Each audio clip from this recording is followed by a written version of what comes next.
À la même date, l'année prochaine, deux options s'offriront à toi. La première, tu seras fier de tout le travail que tu auras accompli, tous les projets que tu auras réussi à mener à bien. Tu auras peut-être une meilleure santé, de meilleurs revenus, ou tu te sentiras tout simplement mieux dans ta peau. Et la deuxième option, malheureusement, c'est que tu seras déçu de toi parce que tu es exactement à la même situation que tu es cette année, voire tu seras peut-être même un peu pire. C'est pas ce que je te souhaite. Et si je te disais qu'il existe une solution pour que 2025 devienne la meilleure année de ta vie? Est-ce que tu me suivrais? Je pense que oui. Et ce sont exactement ces mêmes étapes qui m'ont permis de transformer ma vie. Et quand je te parle de ça, je te parle pas uniquement d'argent. J'ai tout fait dans ma vie. J'étais une personne qui fumait tous les jours. J'étais en surpoids et je gagnais très mal ma vie. Je savais même pas d'ailleurs ce que j'allais devenir. Et je vivais au jour le jour. Et dès lors que j'ai compris ces 5 principes-là, j'ai pu reprendre ma vie en main et mettre en place ces actions au jour le jour. Et en quelques années seulement, j'ai pu transformer l'ensemble de mes rêves en réalité. Alors, je te garantis que si tu restes à la fin de cette vidéo et si tu suis mes conseils à la lettre, tu verras du changement dans ta vie en 2020. Et si c'est pas le cas, je te donne ça en roue. C'est bon?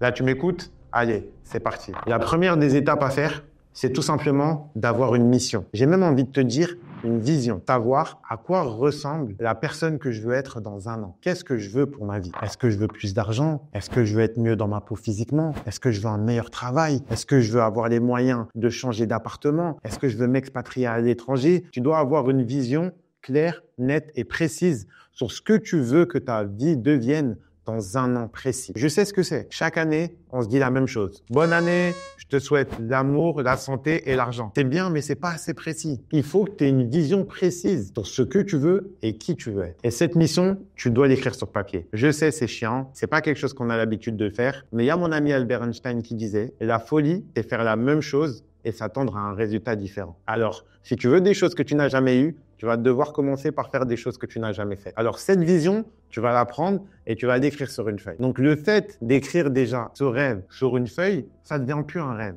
ça devient un objectif. Et il y a beaucoup plus de chances déjà qui se réalisent. Et surtout, tu ne dois pas avoir peur d'être précis. Parce qu'il y a beaucoup de gens qui écrivent des choses un peu vagues. Du style, je veux me sentir mieux, je veux être bien financièrement, je veux être riche.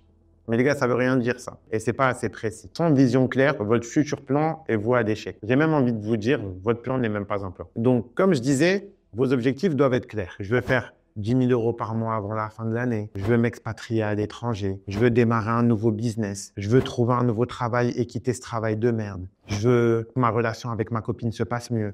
Tu dois écrire des choses claires et précises. De cette manière-là, ta vision sera claire. Une fois que ta vision est claire, qu'est-ce qu'on fait? On passe à l'étape numéro 2. Identifier les habitudes que tu dois avoir pour devenir cette personne-là. Je m'explique. J'ai lu un très bon livre. J'en parle H24 sur Instagram. Ce livre a changé ma vie. Il s'appelle Atomic Habits, le pouvoir des petites habitudes. Et en gros, dans ce livre-là, ils ont dit une phrase qui m'a marqué, mais je vous donnerai d'autres rêves aussi. La première, c'était « Tu es le résultat de tes actions quotidiennes ». Si tu veux te sentir mieux physiquement, tu dois faire du sport tous les jours et manger mieux tous les jours. Du moins, au moins 5 fois par semaine ou 3 à 4 fois par semaine. Si tu dois gagner plus d'argent, et peut-être quitter ton travail à la fin de l'année, tu dois au moins t'accorder 2 heures par jour à apprendre de nouveaux skills, à apprendre de nouvelles choses. Tu dois prendre 2 heures par jour pour accomplir ces objectifs. Cette vie-là m'a permis de comprendre que pour devenir une certaine personne, il faut pas seulement avoir la volonté de devenir cette personne-là, il faut mettre en place chaque jour les petites actions qui vous guident vers cette personne-là. C'est vraiment aussi simple que ça. On va prendre un exemple des footballeurs professionnels. Pour devenir pro, ils ont dû s'entraîner tous les jours et parfois même plusieurs fois par jour. On va parler des entrepreneurs qui font plusieurs millions d'euros, comme moi par exemple.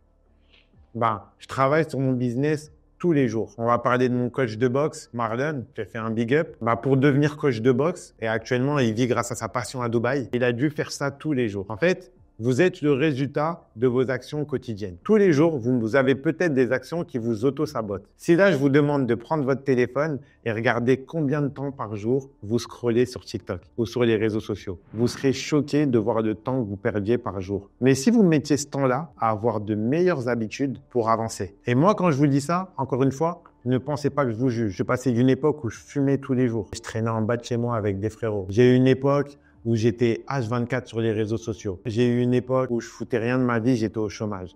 J'ai vraiment eu la chance de traverser plein de mauvaises époques pour comprendre aujourd'hui avec du recul que c'était ni la faute de la société, ni la faute de ma couleur de peau, ni la faute du fait que mes parents n'étaient pas riches.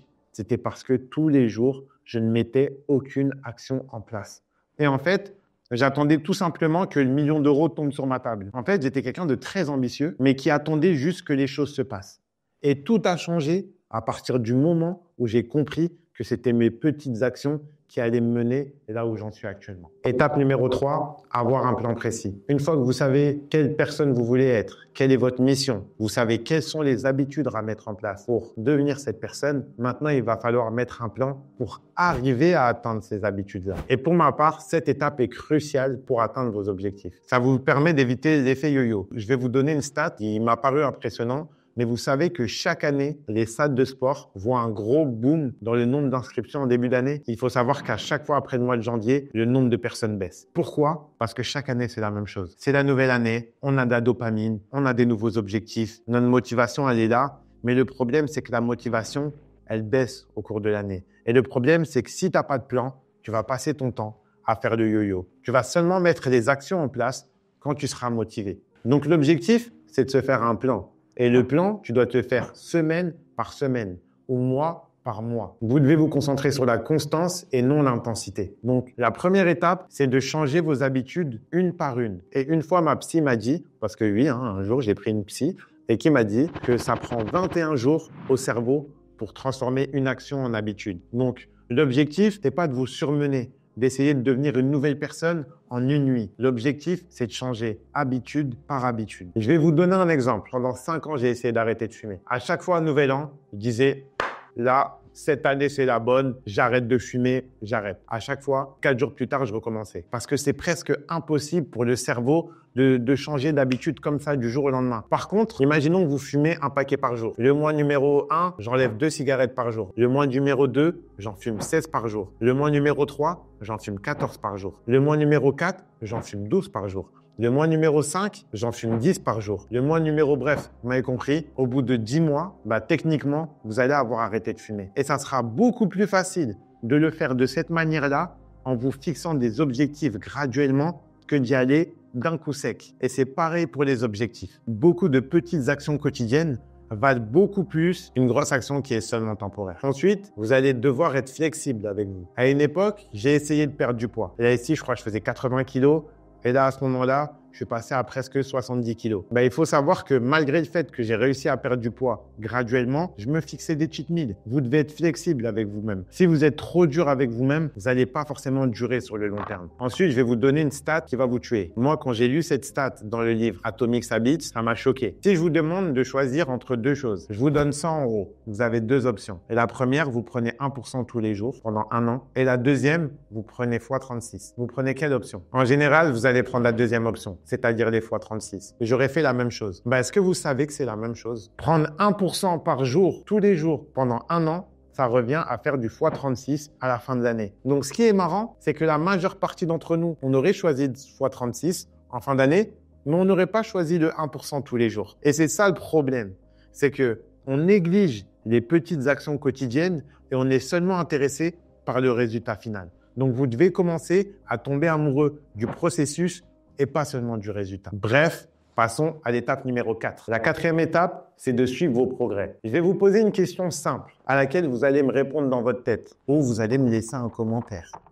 La question est la suivante. La dernière fois que vous avez arrêté quelque chose, c'était pour quelle raison? Sans doute parce que vous n'aviez pas fait assez de progrès ou peut-être que vous trouviez que vous étiez nul. Il faut que vous sachiez que moi aussi, je suis comme vous. En général, quand j'arrête une activité, c'est parce que je trouve que je suis nul ou que je trouve que je n'ai pas de progrès. En général, on abandonne quand on a l'impression de ne pas avancer. Et on a l'impression qu'on n'avance pas quand on ne marque pas nos progrès. Donc, c'est vraiment très important de noter vos progrès, prendre chacune de vos victoires. Et le fait de traquer vos progrès va justement vous permettre de tenir quand vous allez avoir des coups de mou de motivation. Vous allez relire vos écrits et vous allez vous dire « Ah, mais en fait, j'ai progressé. » Ici, je vais vous mettre un livre en 2020. Ça, c'est mon livre où j'écrivais tous mes objectifs. Je peux vous jurer, j'ai lu tous les progrès que j'avais faits depuis 2020, mais j'avais envie de pleurer. J'avais atteint tous mes résultats. J'étais devenu millionnaire. J'avais un logiciel. Maintenant, j'en ai même plusieurs. J'avais atteint tous mes objectifs en business. J'étais expatrié, je ne vivais plus en France. Donc, ça va vous servir de deux choses. De vous aider en cas de motivation. Et la deuxième des choses, plus le temps va vous passer, ça va aussi vous rappeler le vous d'avant. C'est un peu comme les journaux intimes. Ça vous permet un peu de vous dire « Waouh, il y a 1 an, j'étais dans ce mindset-là. » Une fois, j'avais une conversation avec un ami à moi qui s'appelle Nathan et je lui disais en ce moment, il se passe ça dans ma vie, il se passe ça, il se passe ça, il se passe ça. Ça me casse les couilles, là, j'en ai marre. Il me dit, et si le Marcus, il y a 2 ans, celui qui faisait 10 fois moins d'argent, tu lui avais raconté que tu avais ce problème-là et tu aurais répondu quoi? J'ai dit, il aurait répondu, on s'en fout, mon ref. Il aurait répondu, on s'en fout, mon ref. Je fais trop d'argent en ce moment. Pourquoi tu chipotes pour des trucs comme ça? Parce que je veux vous dire par là, c'est que, en fait, et ça, c'est quelque chose que j'ai arrêté, que je vais sans doute refaire après cette vidéo, c'est que si j'avais écrit mes objectifs sur une feuille, les avoir relus, ça m'aurait donné ce coup de motivation sans avoir eu besoin de reparler à mon ami. Avant de passer à la dernière partie, je tiens à vous dire que vous devez aussi vous féliciter à chacune des victoires. Pour tenir une habitude, il faut aussi qu'elle devienne agréable. Moi, par exemple, j'avais ce truc où quand je faisais les 5 jours de la semaine en faisant du sport, je me faisais un cheat meal. Par contre, si les 5 jours de la semaine, j'avais pas respecté mon objectif, j'avais pas droit à ce cheat meal-là. Donc vraiment, vous devez essayer de vous récompenser à chaque fois que vous atteignez cet objectif-là. Et même votre cerveau, il va faire le lien entre si je fais cette habitude, je vais avoir le droit de faire ça. Et moi, j'ai vraiment mis ça en place dans mon quotidien. Je vous donne un exemple. Pendant un moment, mais le matin, j'allais pas manger tant que j'avais pas fait mon sport. Et des fois, j'avais tellement faim que je disais, faut vite que j'aille faire mon sport, comme ça je peux manger. Donc du coup, je mettais une habitude agréable avant une habitude désagréable. Bref, la dernière étape, c'est que vous devez vous entourer des bonnes personnes. Je sais, vous l'avez déjà entendu cette phrase, vous en pouvez plus, mais je vais vous la redire quand même. Tu es la moyenne des 5 personnes qui t'entourent. Tu vas traîner avec 5 fumeurs, tu vas devenir le 6e fumeur. Tu vas traîner avec 5 personnes qui vont à la salle, tu vas devenir le 6e personne qui va à la salle. Tu vas être avec 5 millionnaires, tu deviendras le 6e millionnaire. Les gars, c'est comme ça. Et que vous le veuillez ou non, c'est la société et l'être humain est comme ça. On a ce syndrome qui fait que on imite les comportements des gens qui nous entourent. Ça s'appelle le mimétisme. Donc, sans le faire exprès, parfois inconsciemment, pour pas se sentir exclu dans un groupe, on va faire les mêmes choses que les gens qui nous entourent. Donc, autant vous entourer des personnes qui font des choses positives. C'est aussi simple que ça. Ensuite, ce que j'ai envie de vous dire, c'est que vous devez vous entourer de 2 types de personnes. Le premier type de personnes, c'est des personnes qui sont arrivées là où vous souhaitez arriver. Parce que elles ont déjà traversé ce que vous traversez en ce moment. Elles ont déjà fait ce que vous voulez faire. Et c'est ces personnes-là qui vont vous motiver et qui vont vous donner la niaque de réussir. Ça sera comme un objectif. Ah, tu vois ce mec-là, il a fait ce que moi j'ai envie de faire. Et si lui, il l'a fait, moi, je peux le faire aussi. Donc, vous entourer de ce type de personnes va vous aider. Et la deuxième des choses, vous entourez vers des personnes qui vont vers la même destination que vous. Je sais pas si ça vous est déjà arrivé, mais imaginez, vous faites un footing avec quelqu'un. Si vous êtes 2 ou 3 ou 4, vous allez forcément être plus endurant que si vous êtes tout seul. Parce qu'en fait, on va dans la même direction. On se tire, on se push, on est tous ensemble. Donc, c'est vraiment important de traîner avec ces 2 types de personnes. Tous les autres, je vais vous demander de les barrer. Voyez-les seulement pendant votre cheat day. Vous avez un jour de la semaine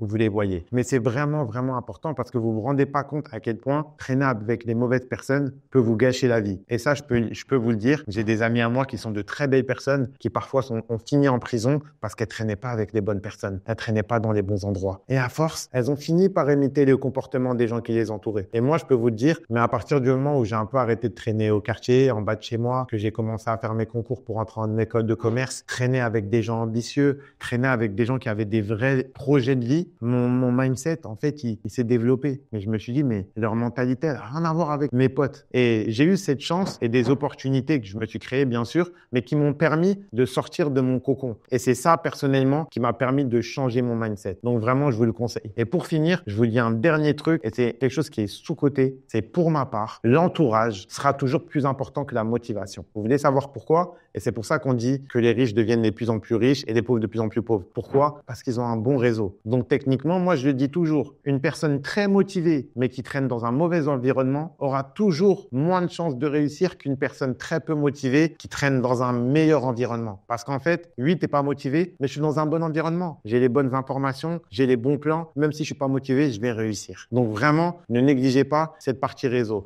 Alors je sais ce que vous allez dire, Marcus, où est-ce que je peux rencontrer du monde? C'est bien beau ce que tu dis. Ben, rejoignez mon groupe privé. Dans ma bio, j'ai un groupe privé et je vais bientôt faire un événement physique. Donc, ça sera peut-être une occasion à nous de tous se rejoindre. Et les gars, je sais pas si vous vous en rendez compte, mais le temps passe vraiment vite. Je sais pas pour vous, mais pour moi, personnellement, j'ai pas vu l'année 2024 passer. Et vous vous rendez pas compte le nombre de temps qu'on perd à faire de la merde tous les jours. Alors vraiment, ne négligez pas ces petites actions de tous les jours, même si c'est 10-15 minutes, qui vont vous emmener vers la vie que vous voulez plus tard. Et on est beaucoup vraiment de nos jours, et là, je vous parle avec le cœur. En fait, on s'en rend pas compte, mais on a pris avec le salariat, avec les études, avec les réseaux sociaux, on s'en rend pas compte.